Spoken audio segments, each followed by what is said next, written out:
Okay, welcome back. We're up to Masechtas Chagiga, page 10b, the second side on page Yud, page 10, and we're on the second line from the top. So it's a little recap. We're right into the Mishna where we learned different ideas, different things as to how attached, if I can use the term, how attached it is to the written Torah versus the oral Torah. And one of the things we learned was that Chagigas, the idea of the mitzvah of Chagiga, which we have learned till now, the offering, for Yom Tov, that's like a mountain that's connected with a thread, that hangs on a thread. Now the Gemara is going to elaborate on this, take what the Mishna said, and see as to which part, what does the Mishna refer to. So the Mishna starts, Chagigas. We learned in the Mishna that Chagigas, as I just said, is like a mountain hanging on a thread. So the Gemara asks, Michtav Kesiva, it is written in the Torah.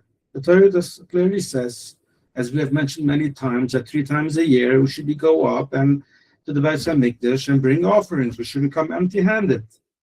So the Gemara's answer is, no, there's something about Chagiga that the Torah does not say very clearly, and it's like a mountain that's connected with a thread.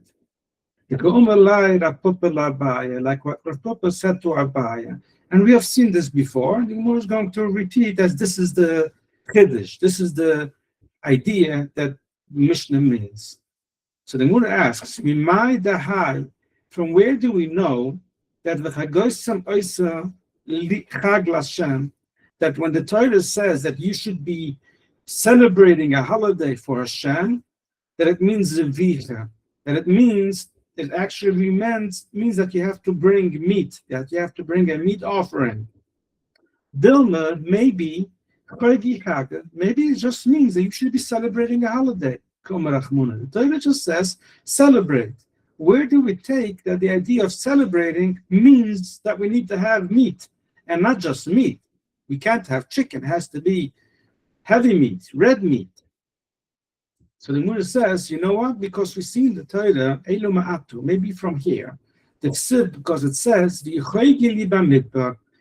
says to Moshe that you guys, that the Yidden have done a holiday for me in the desert still.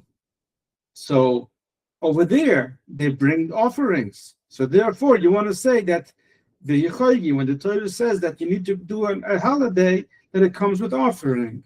So the Gemara says, but there's no proof for that. Even there, the Chagiga, when the Torah says that you made a holiday for me in the desert, it also doesn't mean that it refers to the offerings they brought in the desert. It could very well just mean that you celebrated a holiday. It doesn't mean the meat. So now maybe you would say the chitam, and maybe you would say hochanama, maybe here as well. But it says, the Yom and Moshe told to Parai, when Parai didn't want to let the Yidden out of Mitzrayim, Moshe said, Gam atu titim b'yudayni zvuchim v'oiles. Moshe told Parai, not only will you let us go, you would also send along with us offerings that we should be bringing along in our celebration. So therefore, the Gemara wants to stress that maybe this is proof that the celebrating a holiday means with bringing offerings. So the Gemara says, yeah, I see that they need offerings, but I don't see the connection that the offering is what the Torah is referring to as celebrating. Maybe they bring offerings, but it's only because it's a product that comes out of the celebration, but not that's how you celebrate. So the Gemara goes like this. Maybe this is what the Torah says. If leave we should see, eat and drink, and then celebrate the holiday for me. Where do you see? Of course, to eat and drink, you're going to have meat and wine, but it's not that's the celebration. You eat and drink, and then you celebrate. So the Gemara answers, no, it can't be. Why? Because it also says in the Torah, when it comes to the laws of the offerings, the Torah says how late, you're allowed to leave over from your meats and from the fats that's been left over of the offering. So the Torah says, you should not allow, you should not let the fats of your offerings to be left over till the morning, meaning it has to be altered, it has to be burned on the altar overnight. They can't let it stay till the next day. So here you see that they have the fat of the Chagi, which means it has to mean an offering. So the Mura says, still very weak connection. Why? Yisrael Kedat of the Chagiga. Oh, I ran ahead of myself. So let me correct here. Yisrael Kedat of the Chagiga. The Mura is still saying the proof. If you want to tell me that Chagiga means just celebrating, Talabah the Chagiga Isla. If you just celebrate, is there fat? Fat is only when you slaughter an animal. There's the fat of the animal that needs to be altered, needs to be burnt. So this is the proof that you have to bring an offering. So the Gemara says, not so fast. Maybe this is what the Torah says. The fat that comes in the offerings at the time of the holiday, lo yulam, those you should not let over. Not that the offering is the celebration. The Torah is just giving us a commandment that you're obviously going to bring offerings because you're celebrating. So those fats you should not leave till the morning. But it doesn't mean that the offering is the celebration. And this is what the Torah means by telling you to celebrate, that you have to bring offerings. So the Gemara says, Elo ma'atu. So you want to tell me based on this, now we're going to a logical, not by positive, but a logical question. Habu b'zman achak, only the offerings that come in the time of the holiday, hidelo yulan, those you're not allowed to leave over overnight, but all year you're allowed to. There's already another pasuk that the Torah tells us clearly that on all offerings we're not allowed to leave the meat or the fats or whatever needs to be burnt on the mizbeach has to be burned that night, cannot be left over to the next morning. So therefore, you cannot tell me that this is what it means when the Torah tells us not to leave over the fat at the time of the holiday, because you already know that for all the offerings. So then it has to be that it means that when you celebrate, you have to bring offerings. That's how you celebrate. So the Gemara settles, so we have a connection now that the Torah is referring to. It's not a very clear connection, as we say, it's a mountain, a big halachas, but it's only connected with the hair. But the Gemara still says it's not that strict. Dilmo imahu, if it's for this, have a minute, then I would have thought, ahile esekus lachmuna, ahile lav. Meaning that the Torah can sometimes repeat itself, right? What was our proof? Our proof was, since the Torah already told us that we cannot leave meat overnight, so the next morning we have to burn it in the night, then therefore the Torah doesn't have to repeat itself, and therefore if the Torah repeats itself, we know that that's what the Torah means when they say to celebrate, that you have to bring the offering. So the Gemara says, the Torah has more reasons to repeat itself. Sometimes the Torah would repeat itself simply because it wants to pile up the mitzvahs, or to pile up a loises with the essa. There's a essa, something that you have to do, and then there's a forbidding, something you're not allowed to do, a prohibition. So the Torah wants to pile them up, so you should know how stringent this thing is, so that you shouldn't take it easy. So this is what the Gemara asks us.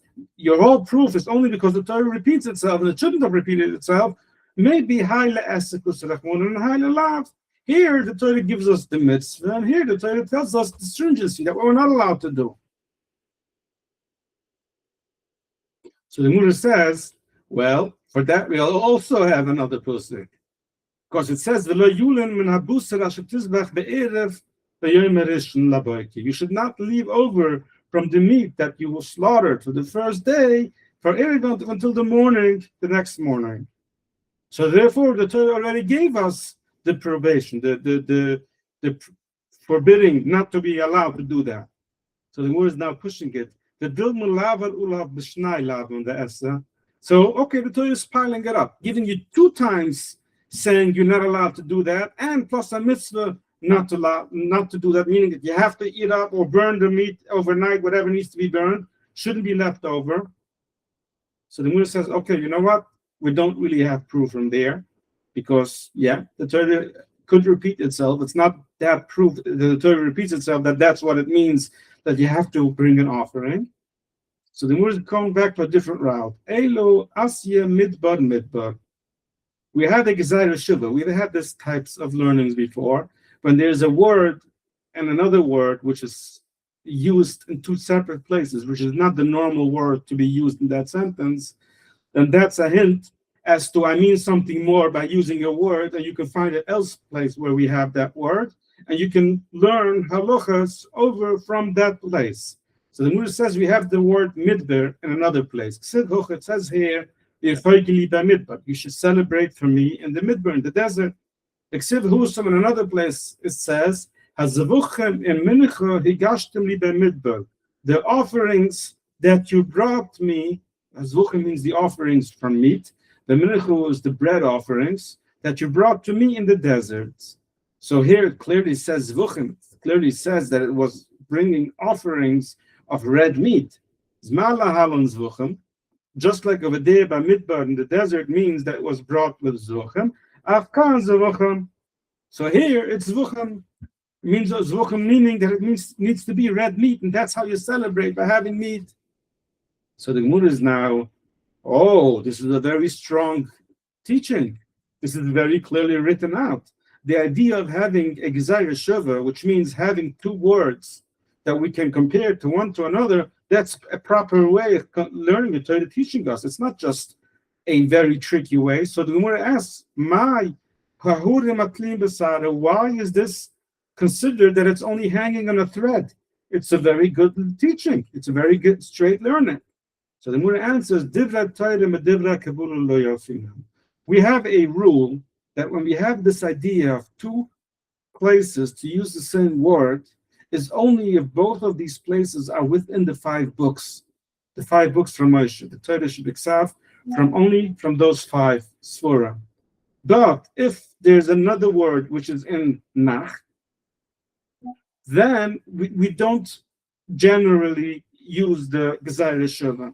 And here, when we say Zevuchim and Mincha Higashtim Li B'Midbar, when you say this is in Nach, this is not in the Torah itself, in the 5 books. Therefore, it's not so straight to use this idea of having the same word in 2 places and learning halacha from one to another. Therefore, it's such a big halacha that we have learned that we need to celebrate with meat, but yet it comes from such a weak place because it's a Gezeira Shuvah that is very questionable at best. Okay, so this is what we have left with, and this is basically what the Mishna meant when the Mishna said that it's like a mountain hanging on a hair. Any questions? Because now we're moving over to the next part of what we learned in the Mishnah. No, I think this was fine. This was good. Good. Great. Okay. So now, I'm sorry, I'm looking down here. I have my Gemara open, so I'm like looking into reference. So hope it doesn't bother you. You're fine. You do what you got to do. I'm listening. The next thing we learned in the Mishnah is Me'ilas.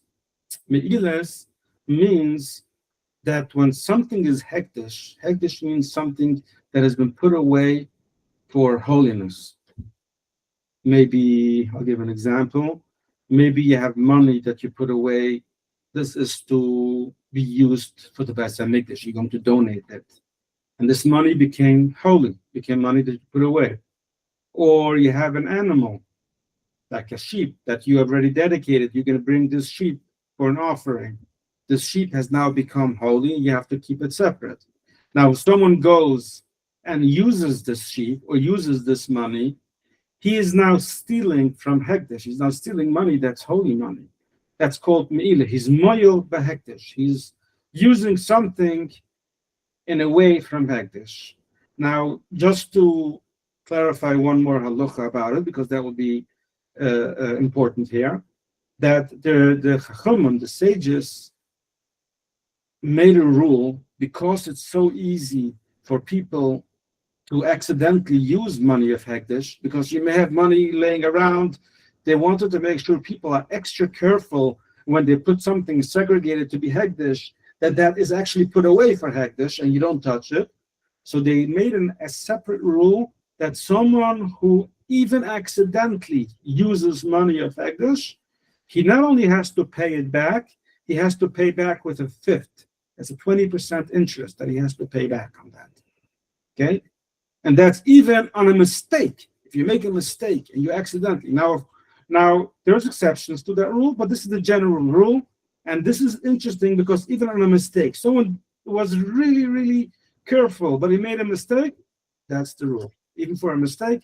So here, now that we know this rule, because they wanted people to be extra careful with money of Hekdesh, so therefore, we're going to understand the Gemara going forward here as to what's going on here. So, Me'ilas was the idea of someone, I'm going to use the term stealing, but it's not really stealing. He's accidentally even using money from Hekdesh, then he has to pay back a fifth more, 5%. Not 5%, 20%. A fifth is 20%. So the Gemara asks, Mishna, it's written in the Torah. It's not something that's oh, wait a second. What did the Mishnah say?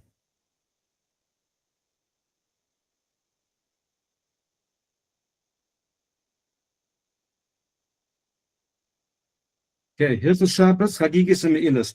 Me'ilas is the last one of the three things that the Mishnah has mentioned, that it's like a mountain hanging on a thread. The rest things that the Mishnah says is clearly written. Okay, so the Gemara is asking the same question here. It says in the Torah, Rumah, the son of Chumash, says,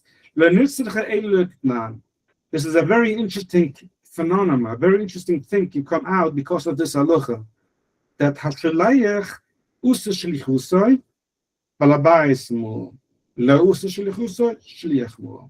So here's the thing. Someone has money with him, and this money is hekdesh, it's holy money, and he forgets. He forgot it's holy, and he uses, but he doesn't use it himself. He gives it to another person, and he asks that person, can you please go buy me, I don't know, a sandwich with the money? So if the shliach, if that messenger did what the owner has asked him to do, then the owner has been the one that has to pay back the 20%, the fifth. If the shliach deviated a drop from what he has been told to do, now he takes ownership in that, and now he's the one, even though he had no idea of ever knowing that this would have been Hekdesh money, still he is obligated now to pay the 5%. So this is a little hard here, because the whole idea for what the sages said, I'm sorry, I'm jumping ahead of myself here, because I'm trying to soften the question here. It's something that's a little hard to digest. The whole idea that the sages made this tax, this 20%, this fifth that you have to add, so that you should be extra careful with money of Hekdesh, is to someone who's been neglectful with the money. For the Balabayas, the owner of the money, you should be careful with this money. But someone who never even had a chance of knowing that this is Hekdesh, this money could have been, he just got it from someone asking him to go give me a favor, here's some money, buy me a coffee. Okay, by giving him the money, nothing has been stolen. It's only when you buy with the money, that's when you've used the money. So if the shaliach, if that messenger did what he's been told to do, then okay, we understand the owner is the one who transgressed and he should be paying back the 20%. But if he deviated the drop, even though he had never had a chance, he never knew that he could have forgotten that it's been Hekdesh money, he never even had a chance to know it, still it's his obligation because he did not follow what he's been told to do. That's how far it can go. And it's hard to digest, but therefore, if some people know this, then you know to ask the owner, you sure this money is good money? I don't want to be obligated in case I do something with it. Okay, so that's how far it can go. So the Gemara asks now, if he has done what he has asked to do, amai mual, why are you telling me that the owner, the original person who sent this messenger, that he is the one obligated? Did he the messenger is the one who sins, and you want to tell me that the owner who sent the messenger, he's the one obligated? Okay, this is the Gemara is playing it backwards now. The Gemara is saying it that it's for sure the messenger should be the one always guilty. Now, even though he's absolutely innocent here, He's only be sent to buy something, but it's still, he's the one who did the sin. He's the one who, even though accidentally, but this rule goes even on accidents, even if it's been a mistake, you have to add the 20% because you have been the one who spent holy money. And this is a mountain that hangs on a hair. Okay, so the Gemara doesn't settle with it yet. We're not done, but this is where the Gemara starts off with. This is where the Gemara wants to say that this is what the Mishnah means, that it's a big halacha, that it's not really clear in the Torah. Ruva says, my kishya, what's the question here? Your problem was that he's the one, the messenger is the one sinning, and the owner is the one that has to pay. Why is that so problem? Dilma shuna me'ile diyofa. Yes, there is something that the Torah hints us. The Torah says 2 times the word chet, betrima. We learn something from trima, which is also considered holy, and the Torah mentions twice the word chet.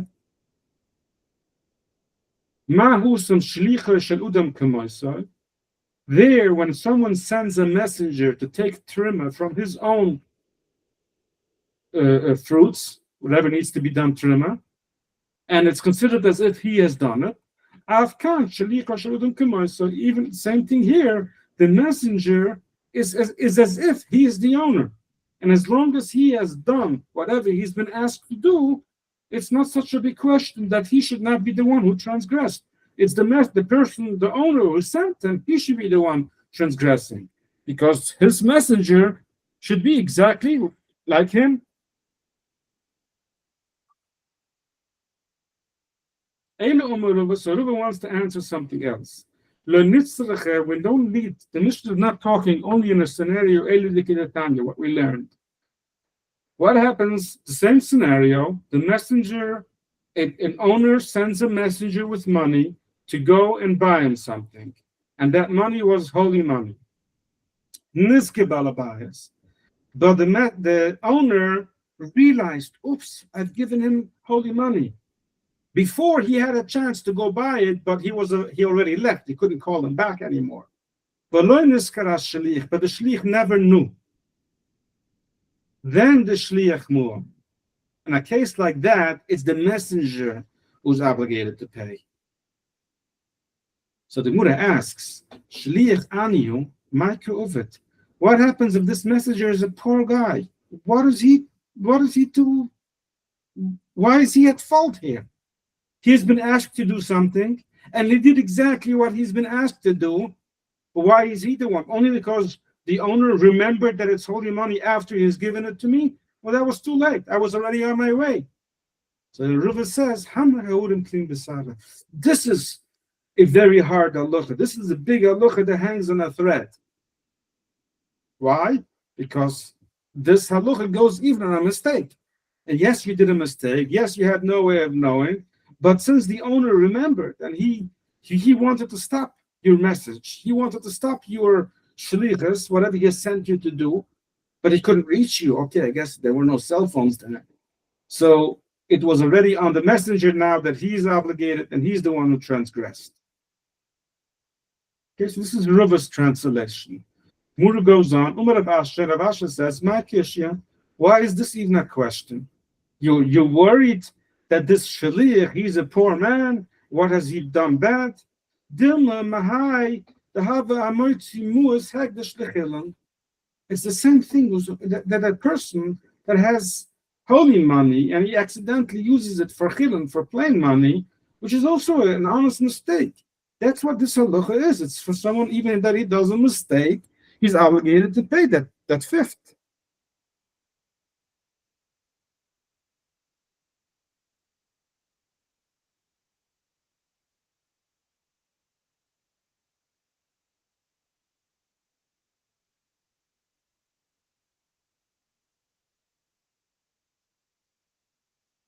So Rav Asher brings a different answer here. Rav Asher says, the Mishnah is talking about something else. We're not talking about money. Money, when it exchanges hands, it goes into a different person as they own it, then that's already considered stealing. Here we're going to talk about an object. We learned in a Mishna, Nuto Avon, someone takes a stone. This stone belongs to Hekdesh. It's a holy that belongs to maybe a precious stone or a big stone that you used to build, but it still belongs to the Beis Hamikdash. It's a holy stone. Or you take a beam, which is a big block of wood. Shel Hekdesh, it belongs to Hekdesh. It's holy. As long as he takes it, he hasn't yet stolen anything. He just moved it from one place to another place. Nothing happened to it. But what happens when he gives this object, this big piece of wood, to a friend? Now the friend thinks it's his, because it's not just moving from one place to another. Then this person who took it, now that you give it to your friend, now is when you are sinning. Now is when you're using this thing of Hagdish, and you have to pay back. The person who receives it, he hasn't done anything wrong. He did not steal. So the Mordechai is asking, Mechta, Mishkul Shaklai, who's the one who took it? His friend is the one who took it. So what's the difference? What's the difference? Him or his friend? If you are the one who took it away from Hegdish, at that point you're not yet moil. It's only when you give it to your friend. What's the difference if it's by you, if it's by his friend? Once it left Hegdish, you already stole it. You should have been obligated to pay. And therefore, that you're only obligated to pay when you give it away to another person, that's that's the mountain that's hanging on a thread. And the Gemara is still not happy. The Gemara is going to bring a different opinion as to what this can mean. My kishya, and why is this so hard to understand? Maybe this story of taking an object, taking a stone, or taking a big wood, a beam, is according to what Shmuel said. Shmuel says, this story talks about, and we're going over to page 11a,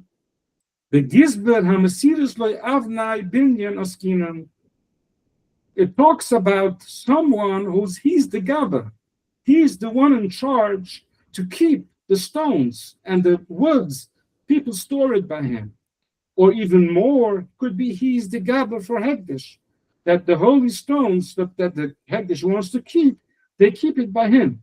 And any place where he puts it, every place where he keeps it, he puts it in his own property. So therefore, when it's by him, it's not yet considered stolen, because he's the guy who's meant to guard over them. He's the Gabba. So if he's the one who's meant to take care of it, then it's self-understood that when it's in his property, no matter where in his property, it's not yet stolen. It's only when he gives it away to a friend. So according to Shmuel, what would be the idea that it's a mountain that we don't understand? It's like a mountain that hangs on a thread. So we bring a different story in the Seifer. In the second part of that Mishnah, it says, what happens this person, even though he's the Gabbai, he takes this big piece of wood, this beam, or the stone, and he builds it into his house, into the wall. He's still not mu'av.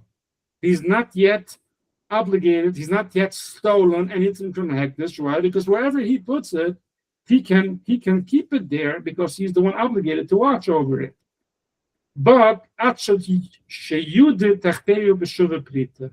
the minute he steps into the house and he lives and he enjoys from that piece of wood that holds his roof, or from the stone that's in the wall that gives him some protection, even just for an amount of 1 penny, he's now in treated usually more than a penny, but even just for a minimum amount, now he's moil. Now he's stealing from Hekdesh and he has to pay back.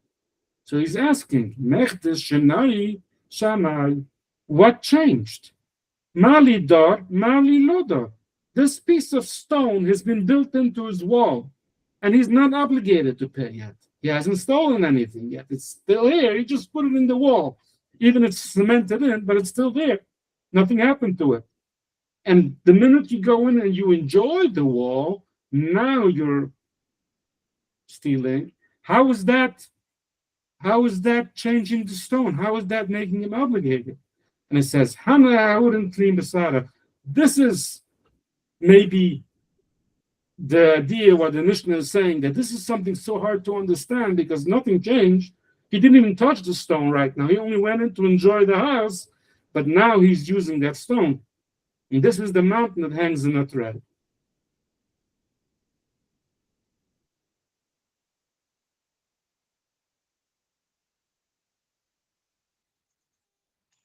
I think what it means is the fact because it's in their possession, isn't that? Yeah, but in their possession, it's okay. It's not considered stealing. The Mishnah says it's only if he lives in the house, because it could be in his possession because he's the Gabbai. He's the one who's meant to take care of it and watch it. So for putting it anywhere he wants, he hasn't stolen it. He can put it into his wall, and okay, if nothing happened to it, you can still take it out and give it back. But if you enjoy something from it, you live off of that, that's already the problem. Well, right. So one thing is having it your possession, but the other thing is actually you using it for something, right? Exactly. So the Gemara asks, my kasha, why is this a question only if he's using it, if he actually lives in this? Look at the Rav, maybe it's what Rav said. Rav said, he put it over, what's a riba? I think it's over the door.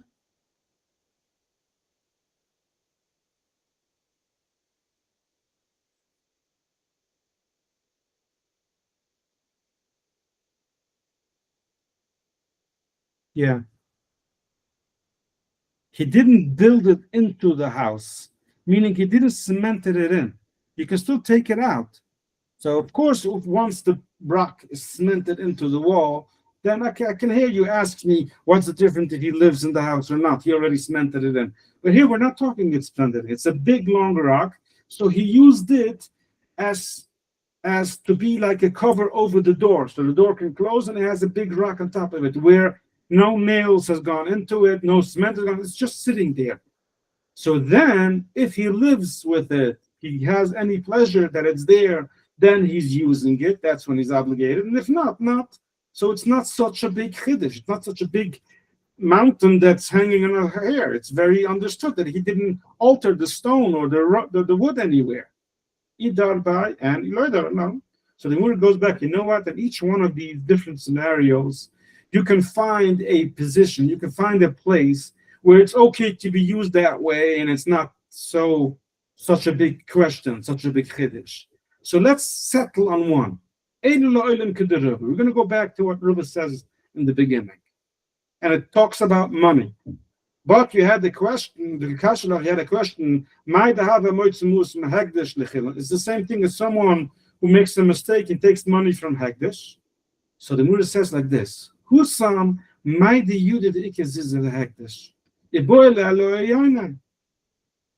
owner, this is what we pointed out in the beginning, the owner, he once knew that he has money that's holy money and he needed to watch. Here, when it comes to this messenger, Yehuda, he never even knew. You can't obligate him to pay because he neglected on something that he once knew and he should have remembered. He never knew. He was an honest messenger that did what he's been told to do. And that's why, and he's still obligated to pay. That's the Hurmat Lin B'Sala. So the Mura has been going away from all these different scenarios that we've gone back and forth. We're going back to the idea of a messenger. And because this messenger never had a chance of knowing, never knew, therefore, it's the messenger that not therefore, even though, that's what I should say, even though you never knew,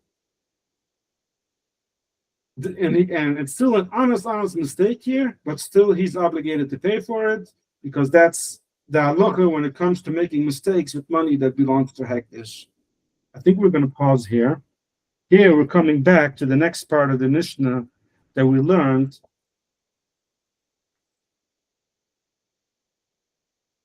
You know what? We're not even moving to the next part. Maybe we should do a little more. Sorry, I'm jumping back and forth. Well, a little bit more. So the Mishnah said, in all of these things, there are mountains that hang on a thread. You have time, right? Yeah, I'm good. Okay. So all of these are considered like mountains that hang in a thread. Why? Because mikra miyat, it has very little written out in the Torah. The haluchas meribis, but there's a lot of laws within it. So the Gemara is going to say that we have more stuff like this. Tuna, we learned Nega'im. Nega'im is a plague on the walls, like a nega or on the skin. It used to be in the time of the Beis Hamikdash. The Ohalos and the haluchas of the Ohalos means the impurities that can happen to houses.